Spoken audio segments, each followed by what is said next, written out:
Ребята, я вас снова приветствую на канале Великий Манипулятор. Сегодня мы снова с вами поговорим о биткоине, расскажу вам немного о криптоблогерах, о новостях, об IOTA немного и все вместе это обсудим. Я не выходил несколько дней, потому что я был очень злой. Злой, естественно, не на вас, а на тех криптоблогеров, которые вам предоставляют неверную информацию. Не буду их вам всех перечислять, вы их всех прекрасно знаете. Все те, кто за 50 тысяч подписчиков. В чем они вас обманывают, сейчас я вам немножко расскажу, вам покажу, вам все будет понятно. Для начала я вам покажу биткоин, о нем сейчас немножко переговорим. Итак, вот у нас биткоин сегодня, вот торгуется в таком диапазоне, немножко провалился. Такой диапазон у нас был сформирован еще в декабре 2020 года. Вот я вам сейчас его покажу. Вот здесь он торговался. Вот здесь была поддержка. Также эта линия была сопротивлением. Он несколько дней здесь проторговался и потом ушел в следующий рост.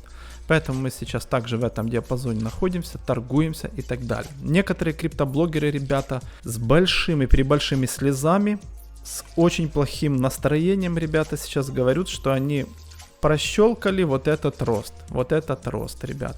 Естественно, ребята, вы этот рост проморгали. Почему? Потому что вы бегали все друг другу на канал и обсуждали, было ли это дно или не было это дно. Ребята, никто никогда не угадает, где это было дно. Естественно, вы ждете биткоин по 16 тысяч и по 10 тысяч. А придет ли он туда? Откуда вы знаете, что он туда придет? Я всем своим подписчикам говорил, ребята, закупите здесь на 30-40% своего депозита, а остальную часть, ребята, вы смогли бы закупиться ниже, если мы уйдем на 16 тысяч, либо на 10 тысяч. Там могли бы закупиться на своих 60% от своего депозита, остальные необходимые альткоины, биткоин, либо эфир, что вы хотите. Вот, и произошел вот такой импульс. Вот здесь произошел импульс. Он достаточно нормальный импульс произошел. Пусть даже сюда возьмем. Это 20%. Очень хороший импульс. Что вам мешало здесь заработать деньги? Вы крутые криптоблогеры. Также я хотел вам показать свой кошелек небольшой. Он называется спекуляции. Я его начинал набирать для вас, чтобы показать, как этот кошелек будет в дальнейшем расти. Здесь есть также мой кошелек с Камина, Immutable, Bella, Clover, Kotti и Chia. Я хочу на примере вот этого кошелька, здесь порядка где-то $2500, еще немножко подберу некоторые позиции, думаю DYDX, а также эфир Classic, он, между прочим, дал самую большую прибыль, я в него сам меньше положил, он показывает самую большую прибыль, 68% на данный момент от того уровня, когда я его покупал. Я буду им спекулировать и показывать, ребята, что из этого выйдет в конце бычьего рынка. То есть я буду на некоторых отметках его распродавать полностью и докупать, когда биткоин будет проваливаться. То есть больших существенных сюда вложений я больше делать не буду. То есть, возможно, эфира еще докуплю, а также DYDX еще куплю на какую-то сумму, чтобы он был в этом портфеле. И будем его разгонять. Я вам буду это все показывать, к чему это все приведет и что мы можем заработать буквально с $2500 в итоге. И я вам все покажу. Также вот у меня кошелек, о котором я говорил, что с Камина. Также вот он есть. Сейчас обновится. Вот он есть. Прибыль пока $41. Здесь $1000. Эти криптоактивы я набирал очень рискованные. То есть так и назвал с Камина, что некоторые могут соскамиться, либо же пойти вверх. Как они себя покажут в дальнейшем, также будем смотреть. Он также перемещен в спекулятивный мой портфель. То есть я также буду добирать объемы на падение биткоина. Если же мы будем проваливаться с этих значений ниже, я его усреднять абсолютно не буду. То есть я буду его только продавать на росте, докупать на падении и увеличить объем монет за счет падения биткоина. То есть если мы отсюда пойдем, биткоин уйдет отсюда вот в этот уровень, будет его тестить. Если тест будет неудачный, я, естественно, здесь распродамся, чтобы когда он будет падать в данный диапазон снова, я здесь буду докупать, чтобы увеличить объем монет и в дальнейшем нести дальше. Это такой принцип, который я хочу для себя делать и также вам покажу это все в будущем. Теперь поехали дальше. О чем я еще хотел вам сказать, ребята. Хотел вам рассказать, как блогеры вам нашумели о том, что Tesla продала своих 75% принадлежащих ей биткоина. 75%. Ребята, если вы вот такую новость всем рассказываете, то, пожалуйста, рассказывайте хотя бы им правду. и тому подобное, потому что многие слушатели, которые вас слушают, они не читают эти новости, потому что вы для них авторитет. Также это их подталкивает к каким-то действиям определенным. То есть то, что вы говорите, это дисклеймер, не финансовый совет и тому подобное, все равно люди вам верят и делают в большинстве все то, что вы им говорите. Поэтому вот когда вышла эта новость, что 75% Tesla продала своих биткоинов, что вы сразу сказали? Ой, ребята, смотрите, сейчас биткоин может пролиться вниз. Ребята, а почему он должен проваливаться вниз? Вы что, не читаете, что здесь было? К концу второго квартала 2022 года производитель электрокаров Tesla конвертировал примерно 75% собственных биткоинов в наличие, что принесло ему 936 миллионов. Вы что, не читаете вот это? К концу второго квартала. Если вы не знаете, что такое квартал, я вам сейчас объясню очень простым языком. Заходите в интернет и пишите кварталы в году. И здесь есть первый квартал, второй квартал. Во второй квартал вам какие месяцы входят? Апрель, май, июнь. То есть, по идее, если там говорится в конце второго квартала, это в конце июня была продажа. А новость вышла в конце июля, месяц спустя, ребят. Месяц спустя. То есть, если он и продавал эти биткоины, компания Tesla, а также Илон Маск, то это было в июне. Июнь у нас 1 июня было вот здесь. По всей видимости, диапазоне в этом, что и возможно спровоцировало где-то падение, потому что продавал он в среднем где-то по 30 тысяч долларов. То есть если мы возьмем вот этих 936 миллионов и разделим на сумму где-то в районе 30 тысяч долларов, то он продал около 30 тысяч биткоинов примерно. Это существенное количество биткоинов, которое действительно могло повлиять на цену биткоина и что он провалился. Поэтому, ребята, когда вы что-то говорите, хотя бы прочитайте вот это все правильно и передайте своим слушателям именно достоверную информацию, а не ту, которую вы хотите. Я ничего не имею против вас как про личности, я просто вам говорю, что вы доносите, пожалуйста, свою информацию хотя бы правильно, потому что все услышали эту информацию и начали, подчеркиваю, продавать свои какие-то активы, потому что сейчас будет слив. А что произошло 21 июля, ребят? Вот, давайте посмотрим. 21 июля, что произошло? Ничего. Ничего. Да, были какие-то падения, но это незначительно. Вообще ничего не произошло. Поэтому, ребята, особенно мои подписчики, а также новые слушатели, пожалуйста, проверяйте информацию, которую вам говорят. Потому что, как я в прошлом видео своем говорил, что все те, которые зашли в рынок 15, 16, 17, 18 год, они думают, что они уже боги и все знают о крипторынке. Теперь по поводу еще одной новости, которую вам сказал один из богатейших людей. Сами вы знаете, кто это. Естественно, богатейший Ди. Итак, он предоставил нам вот такое видео недавно. Так, смотрите, видео. О чем он говорит? Он говорит, что с этого кошелька было переведено на Coinbase 500 биткоинов.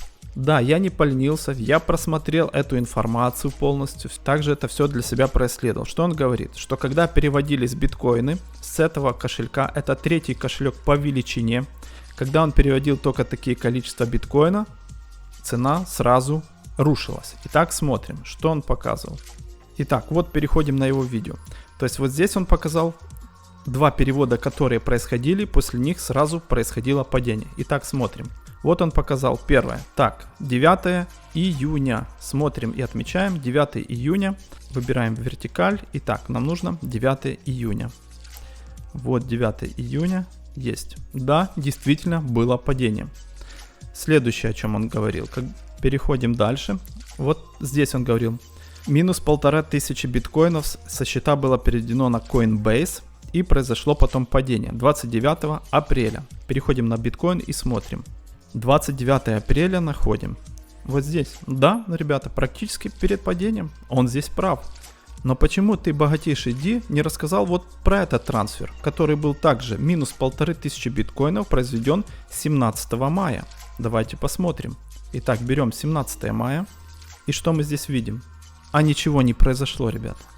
Абсолютно ничего не произошло. Да, здесь было маленькое снижение, но это оно несущественное. То есть никакого глобального вот такого падения. Поэтому, богатейший Ди, лично к тебе также обращаюсь. Когда ты предоставляешь вот такую информацию, то, пожалуйста, происследуй ее полностью. Абсолютно полностью. Что происходило? Откуда приходили на этот кошелек биткоины и тому подобное. И выдавай информацию людям правильную, потому что ты просишь только постоянно 4000 лайков и больше ничего. Я понимаю, почему ты их просишь, а полезную информацию ты им не предоставил. Ты только снова своих подписчиков напугал И все.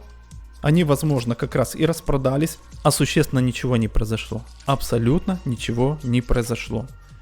Вот 21. Вот смотри, за этих несколько дней ничего не произошло. Мы находимся вот в этом диапазоне, таком накоплении.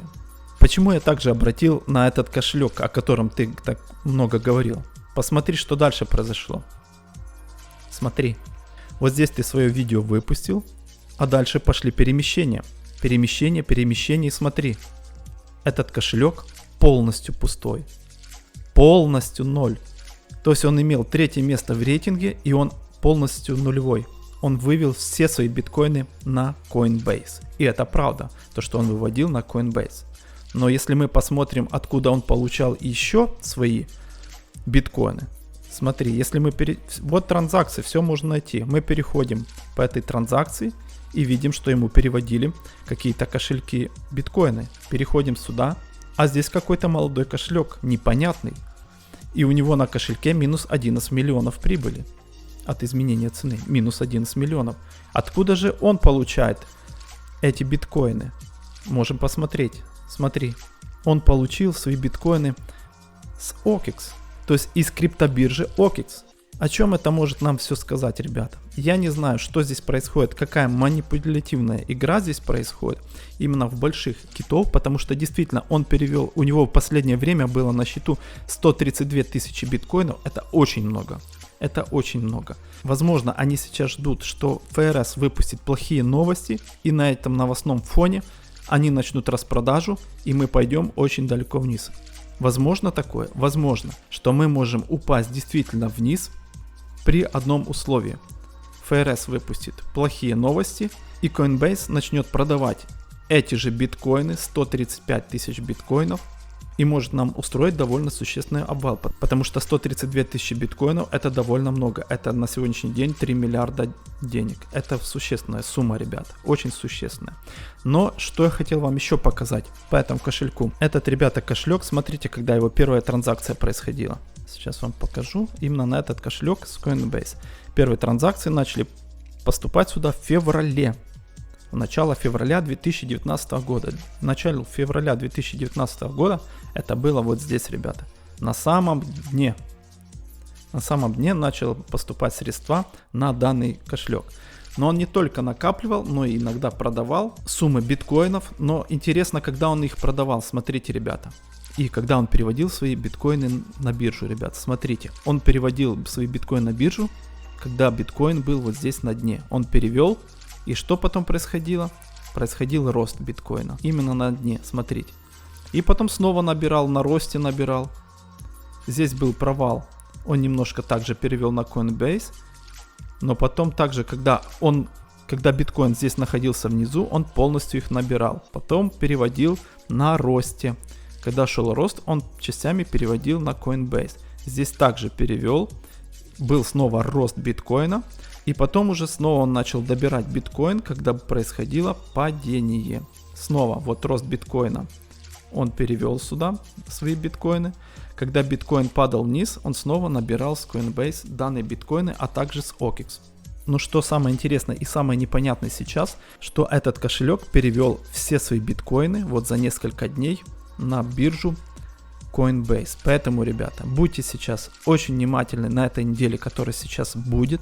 Смотрите за новостями, не поддавайтесь панике, либо же этот кошелек перевел свои биткоины, чтобы сейчас продать на плохих новостях и нас обвалить вниз.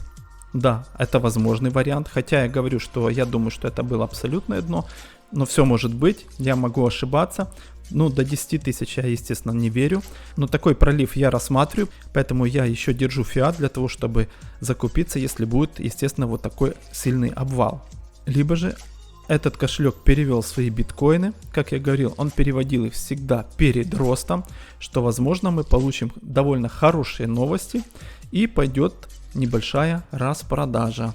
Почему? Потому что, как я говорил, что мы можем дойти вот до этого уровня. Если здесь Coinbase распродаст эти биткоины, мы можем снова через этот тест пройти, через ретест вот этого диапазона и будем здесь снова накапливаться. Но посмотрим. Если вот такой биткоин кит вот только-только полностью перевел свои биткоины на Coinbase, ребята, это что-то будет означать. И мы узнаем это совсем скоро. Поэтому, ребята, я вас также буду держать в курсе и будем смотреть, что будет происходить дальше. Также еще немножко вам по новостям расскажу об IOTA, ребята.